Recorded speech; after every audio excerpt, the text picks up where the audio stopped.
du moment que le groupe d'Abraham a reçu les moyens pour se connecter avec le Créateur, qui est appelé Torah, à partir du don de la Torah et au-delà, à partir de là, ce groupe a un devoir d'être la voie de passage entre le Créateur et toutes les créations. Et à chaque moment où ce groupe ne fonctionne pas en tant que passage, il ressent, en résultat de ces dysfonctionnements, de la haine de la part de toutes les nations du monde.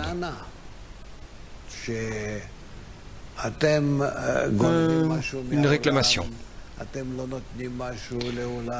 Que vous volez quelque chose du monde, vous ne procurez pas quelque chose au monde, vous n'êtes pas OK l'un dans l'autre. Et c'est vrai, c'est vrai. Cette sensation, ce sentiment existe instinctivement dans toutes les nations du monde. Dans une partie qui est plus développée, c'est plus proéminent, et dans les parties qui sont moins développées, et en fonction de comment les nations du monde elles-mêmes s'éveillent à la correction, parce que d'en haut vers le bas, il y a une structure entière qui doit être corrigée, donc gare de Chokhmah Bina qui appartient à sa structure, de l'Irosh d'Israël, c'est-à-dire sur ma tête, et l'autre partie de l'âme qui est le gouffre, le corps, ça c'est les nations du monde. Les 7 séphirotes inférieures du Partsuf Netzer Gvera, Vora, Tiferet, Netzod, Yisod. Et c'est pourquoi nous devons comprendre que la réclamation des nations du monde, la réclamation qu'ils ont vis-à-vis d'Israël, c'est juste une réclamation instinctive, jusqu'à ce qu'ils reçoivent le sentiment de la part du Créateur à travers nous, ou le remplissement plutôt, afin qu'ils soient connectés à la force supérieure et d'accomplir leur propre rôle également, afin de donner. Mais la différence, c'est que nous pouvons nous connecter en cercle et essayer de ressembler au Créateur dans chaque cercle et d'examiner comment nous sommes connectés ou bien déconnectés, et tout cela afin de nous diriger vers, de nous adapter au Créateur jusqu'à ce que le Créateur soit révélé entre nous.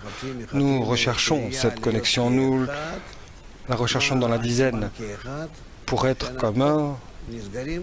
Et qu'est-ce qui est le signe que nous sommes comme un? C'est que nous sommes revêtus l'un dans l'autre et que le Créateur est révélé dans notre mélange. Et c'est appelé Ibour. Et plus nous recherchons la connexion sur un degré supérieur, à nouveau nous arrivons à la connexion. Et c'est, disons, Yenika et Mochin. Et c'est comme ça que nous avançons à chaque fois que nous recherchons une connexion qui est plus précise. Et par cela, nous ressemblons au Créateur, parce qu'il est un et nous sommes comme un. Donc les nations du monde n'ont pas la capacité d'accomplir de tels exercices, parce qu'ils n'ont pas une étincelle. L'étincelle n'est pas éveillée en eux. Elle existe dans chacun, mais elle n'est pas éveillée en eux. C'est pourquoi ils ne peuvent pas être dirigés par la lumière environnante qui réforme, et il n'y a pas de bénéfice à se connecter en dizaines si ce n'est pas fait à travers nous, et ainsi de suite. Nous apprenons comment travailler avec eux. Nous apprendrons. Mais nous pouvons nous connecter ensemble pour trouver ce point de contact avec le Créateur et ensuite faire de nous un conduit pour la lumière supérieure entre le Créateur et les créatures.